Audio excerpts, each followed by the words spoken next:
A major explosion just rocked Jeff Bezos's Blue Origin rocket testing in Florida.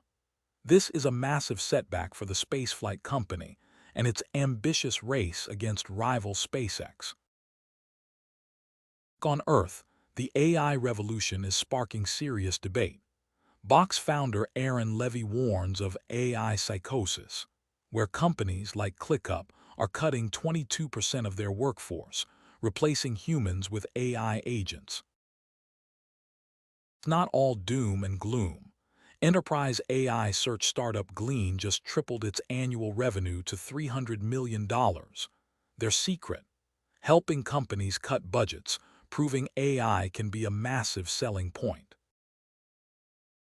Meanwhile, South Korean chip startup Xsina just raised $135 million, betting that AI's biggest bottleneck isn't computing power, but memory.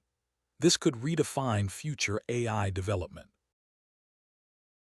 For a more whimsical tech twist, Kiwabit's AI-powered bird feeder is becoming everyone's new backyard buddy. It lets you connect with nature and collect bird species on an app, just like Pokémon. Thanks for watching. Like and subscribe for more daily AI and tech content.